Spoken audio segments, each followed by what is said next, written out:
ఇప్పుడే జీ5 app download చేయండి. చూడండి మీ ఫేవరెట్ టీవీ షోస్ ఎప్పుడైనా ఎక్కడైనా. క్రిస్మస్ వచ్చిందంటే ప్రతి ఒక్కరు కూడా చాక్లెట్స్ అనేవి ఎక్కువ మొగ్గు చూపుతూ ఉంటారు. దాంతో పాటుగానే కేక్ రెసిపీస్ కూడా.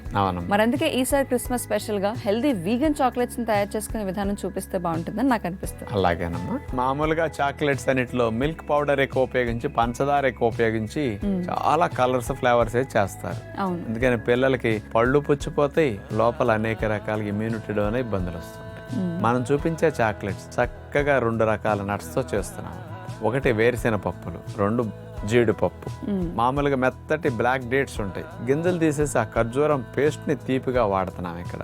మరి వేరుశెనగ పప్పులు వేపితే ఎంత కమ్మగా ఉంటాయి, జీడిపప్పులు వేపితే ఎంత కమ్మగా ఉంటాయి. అందుకని 2 లేయర్స్ లో మన చాక్లెట్ ని కూడా హెల్దీగా బయట మార్కెట్ లో దొరికే విధంగా న్యాచురోపతి స్టైల్లో పంటికి ఒంటికి హాని లేని విధంగా టేస్టీగా చాక్లెట్ ఎలా చేయాలో చూడండి. వేగాన్ చాక్లెట్ తయారు చేయడానికి కావాల్సిన పదార్థాలు: బ్లాక్ డేట్స్ 1 కప్పు, వేపించిన వేరుశెనగ పప్పులు 1 కప్పు, నానబెట్టిన జీడిపప్పు 1/2 కప్పు, డేట్ సిరప్ 2 టేబుల్ స్పూన్లు, వేపించిన నువ్వులు కొద్దిగా. ముందుగా మనం తీసుకున్న బ్లాక్ డేట్స్ ని గింజలు తీసేసి అట్లా ముక్కలను పక్కన పెట్టుకుంటాం. వేపించిన వేరుశెనగ పప్పులు మిక్సీ జార్లో వేసుకుని మెత్తగా పొడి చేసుకున్న తర్వాత ఆ పొడిలోకి బ్లాక్ డేట్స్ గింజ తీసేసిన ముక్కలు అందులో వేసేసి మెత్తగా నలగనివ్వాలి. అందులో కొద్దిగా డేట్ సిరప్ వేసేసి మళ్ళీ మిక్సీ చేసేస్తే చాక్లెట్ ముద్ద తయారవుతుంది.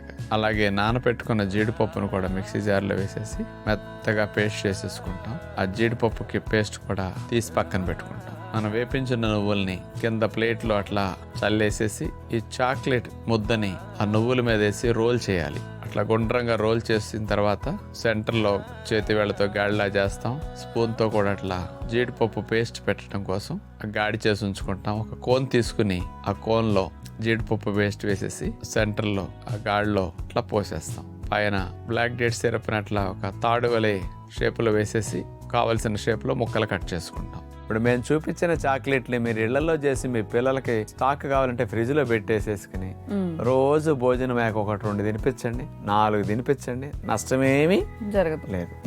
ఎందుకంటే life time throat infection, tonsils infection కానీ, ఇమ్యూనిటీ డౌన్ అవటానికి కానీ, కఫాలు రొంపల దగ్గులు రావటానికి కానీ సంబంధం లేని తీపి, బలానికి బలం, టేస్ట్కి టేస్ట్. కాబట్టి ఇలాంటి హెల్దీ వేలో చాక్లెట్స్ కూడా చేయొచ్చు, మీరు చేసుకోండి. చూసారు కదండి. మరి క్రిస్మస్ స్పెషల్ గా పిల్లలందరూ కూడా చాక్లెట్స్ ని బయట కొనుక్కుని తినడం కంటే ఇంట్లో తయారు చేసే విధానం తెలుసుకుంటే బాగుంటుంది. కాబట్టి డాక్టర్ గారు ఆరోగ్యవంతంగా వీగన్ ఆప్షన్స్ ఫాలో అయ్యే వాళ్ళకి కూడా పనికొచ్చేలాగా ఈ హెల్దీ వీగన్ చాక్లెట్స్ తయారీ విధానం చూపించారు. కాబట్టి ఫాలో అవ్వండి. ఇక మన శరీరం అంతా కూడా రకరకాల చోట్ల, రకరకాల అవయవాల చుట్టూ కూడా చాలా కొవ్వు పేరుకుపోయి ఉండడం వల్ల ఎన్నో రకాల అనారోగ్య సమస్యలు వస్తున్నాయి మనందరికీ.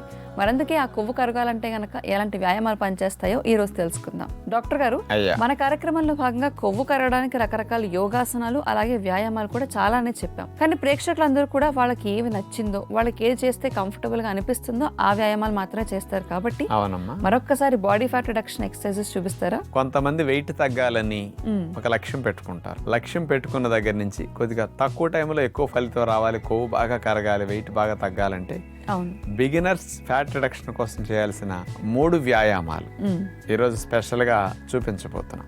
బాడీ ఫ్యాట్ తగ్గాలనుకునే వారికి 3 వ్యాయామాలు ఇప్పుడు మనం చూడబోతున్నాం. స్ట్రైట్ గా నుంచున్న తర్వాత 2 కాళ్ళ మధ్యలో ఒక అడుగు దూరం అట్లా జరిపేసి నుంచోవాలి. 2 చేతుల్ని పైకి లేపుతాం. మోకాళ్ళు బెండ్ చేసి మోకాళ్ళ మీద శరీరాన్ని అట్లా దింపుతాం. 2 చెవుల భాగానికి ఇరువైపులకి చేతులు అట్లా వచ్చేస్తాయి. హాఫ్ సిటప్స్ అనుకోండి. ఇవి తొడలు తగ్గటానికి, కాళ్ళు తగ్గటానికి, జబ్బలు తగ్గటానికి ఇది బాగా ఉపయోగపడుతుంది.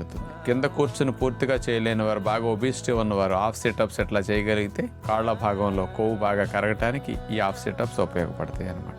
ఇక రెండోది, స్ట్రైట్ గా నుంచున్న తర్వాత చేతులు ఇందాటి వేళ అట్లా పెట్టేసి 2 కాళ్ళ మధ్యలో దూరం అట్లా జరిపేస్తాం. ఇప్పుడు కుడి కాళ్ళను పైకి లేపి మోకాలతో మోక చేయి తాకే విధంగా మోకాలను పైకి లేపాలి. తర్వాత ఈసారి ఎడమ కాళ్ళను పైకి లేపి ఎడమ మోకాలతో ఎడమ మోక చేయి తాకేటట్టుగా పైకి లేపాలి. స్ట్రైట్ గా మనం ఉండాలి. నడుమును వంచకుండా ఈ మూమెంట్ చేయగలిగితే పొత్తి కడుపు భాగం, పొట్ట భాగం తగ్గటానికి చాలా మంచిది అనమాట. 3వ వ్యాయామం, స్ట్రైట్ గా నుంచున్న తర్వాత 2 చేతులు అట్లా పైకి లేపేస్తాం. ఎడమ కాళ్ళని అట్లా పైకి లేపి తర్వాత తొడల కింద భాగం 2 చేతులు వెళ్ళేటట్టు చేయాలి. తర్వాత ఎడమ కాలు కింద కానిచ్చేస్తాం. ఈసారి కుడి కాలు పైకి లేపుతాం. చేతులు 2 కాళ్ళ కింద భాగానికి అట్లా తీసుకెళ్తాం. ఇట్లా ఆల్టర్నేటివ్ లెగ్స్ లిఫ్ట్ చేస్తూ చేతుల్ని కాళ్ళ కింద భాగానికి అట్లా తీసుకొస్తాం. ఇట్లా ఒక 5-6 రౌండ్స్ చేయాలి. 2-3 రోజుల తర్వాత కొత్త వారికి నొప్పులు తగ్గి బాడీ ఫ్రీ అవుతుంది. అక్కడి నుంచి 10 రౌండ్స్, 15 రౌండ్స్, 20 రౌండ్స్ అట్లా పెంచుకుంటూ వెళితే మంచిదన్నమాట. ఇప్పుడు మేము చూపించిన ఈ మూడుటిని ప్రారంభంలో ఒక 5-6 రౌండ్స్, 10 రౌండ్స్ చేయాలి ఒక 3-4 రోజులు. అక్కడి నుంచి నొప్పులు తగ్గిపోతాయి. ఈ మజిల్స్ ఈ వ్యాయామాలకు అలవాటు అవుతాయి. అక్కడి నుంచి రోజుకు 1-2 నెంబర్లు అట్లా ఒక్కొక్క వెరైటీని చేసుకుంటే ఇంక్రీజ్ చేసేసారంటే కాస్త ఎక్కువ సమయం చేయగలుగుతారు. పర్టికులర్గా మీకు తొడలు, పొట్ట భాగం, వీపు భాగం, కాళ్ళ భాగం ఇవన్నీ భాగాల్లో ఉండే ఫ్యాట్ పైనుంచి కింద వరకు బాగా తగ్గటానికి, మంచి షేప్ మీకు రావడానికి ఇవి బాగా ఉపయోగపడతాయి. కాబట్టి ఆర్డర్గా నెంబర్ పెంచుకుంటే ఎక్కువ చేస్తే మంచిది.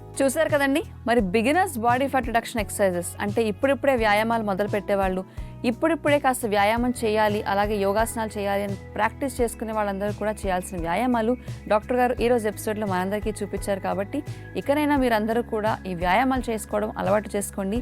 ఈ బిగినర్స్ ఎక్సర్సైజెస్తోనే మొదలు పెట్టండి. వెజిటబుల్స్లో ఎక్కువ నీరున్న వెజిటబుల్స్ సొరకాయ అని చెప్పచ్చు. 100 గ్రాముల సొరకాయ తీసుకుంటే 95 గ్రాములు నీళ్లే. ఇక మిగతా ఏ పోషకాలు ఉన్నా 5 గ్రాములే. ఇందులో శక్తి 13 కిలో క్యాలరీలు. అంటే మీరు 1/2 కేజీ 3/4 కేజీ సొరకాయ తిన్నా ఒక కాఫీ కప్పు తాగితే వచ్చిన శక్తి కూడా దీంట్లో రాదు.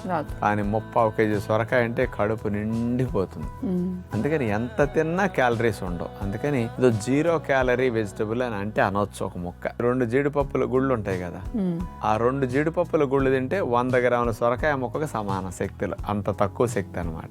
ఇందులో కార్బోహైడ్రేట్స్ తీసుకుంటే 2.5 గ్రామ్స్ పిండి పదార్థాలు అనమాట. మాంసకృతులు 0.4 గ్రామ్స్, విటమిన్ సి 5 మిల్లీగ్రాములు, ఫోలిక్ యాసిడ్ 49 మైక్రోగ్రాములు. ఇవి సొరకాయలో ఉండే పోషకాలు. డాక్టర్ గారు, ప్రతిదీ కూడా పోషకాలు మించి ఆలోచించాలి. మనలో ఎవరు సొరకాయ ఎక్కువగా తీసుకోవాలంటే ఎలాంటి సమస్యలకి సొరకాయ బాగా పనిచేస్తుందో ఒకసారి చెప్తారా? మామూలుగా అయితే ఈ రోజుల్లో యూత్ గాని పిల్లలకు గాని సొరకాయ అంటే చాలు.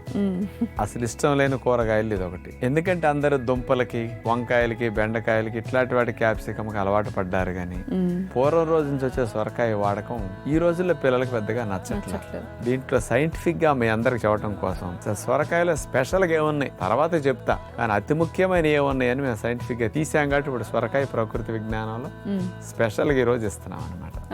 ఈ రోజుల్లో ఎక్కువ మంది గుండె జబ్బులకి, ప్రాణహాని కలగటానికి, పక్షవాతాలు రావటానికి ప్రధాన కారణం కొలెస్ట్రాల్. ఎందుకంటే మనం తినే ఆహారాలన్నీ బాగా నూనెలో దేవినవి, నేతులేసినవి, అట్లాగే వైట్ కార్బోహైడ్రేట్స్ ఉన్నవి ఎక్కువ తింటున్నాం. ఇదంతా కొలెస్ట్రాల్ ఉత్పత్తి బాగా పెరగటానికి కారణం అవుతుంది. పంచదార, మైదా, వైట్ ప్రొడక్ట్స్ ఇవన్నీ అయితే నూనెలు ఇవన్నిట్లో కొలెస్ట్రాల్ ఉండదండి. ఇవన్నీ లివర్లోకి వెళ్ళాక లివర్లో కొలెస్ట్రాల్ తయారవుతుంది. కానీ లివర్ ఎక్కువ కొలెస్ట్రాల్ ని, ఈ కొవ్వుల పదార్థాలు కూడా ఎక్కువ కొలెస్ట్రాల్ గా మార్చడానికి HMG-CoA అనే ఒక ఎంజైమ్ కావాలి. ఆ HMG-CoA ఎంజైమ్ లేకపోతే లివర్ కొవ్వుల్ని కొలెస్ట్రాల్ గా మార్చలేదు, కొలెస్ట్రాల్ తయారీని కూడా లివర్ చేయలేదు. ఆ HMG-CoA అనే ఎంజైమ్ ని తగ్గించడానికి సొరకాయలో ఉన్న క్యాంఫిస్టిరాల్ అనే కెమికల్ 100 గ్రాముల సొరకాయ తీసుకుంటే 25 మిల్లీగ్రాముల క్యాంఫిస్టిరాల్ ఉందన్నమాట. ఈ క్యాంఫిస్టిరాల్ వల్ల HMG-CoA అనే ఎంజైమ్ ఆగిపోతున్నది. అది ఆగటం వల్ల లివర్ కొలెస్ట్రాల్ ని తయారు చేయటం జరగట్లేదు. కొవ్వులు కొలెస్ట్రాల్ గా మారకుండా నిరోధించడానికి సొరకాయ బాగా ఉపయోగపడుతున్నది. మరింత మంచి లాభం సొరకాయలో ఉందని సైంటిఫిక్ గా మన ఇండియాలోనే రుజువు చేశారమ్మా. జీ5 యాప్ డౌన్లోడ్ చేసి అన్ని ఎపిసోడ్స్ పూర్తి ఉచితంగా చూడండి.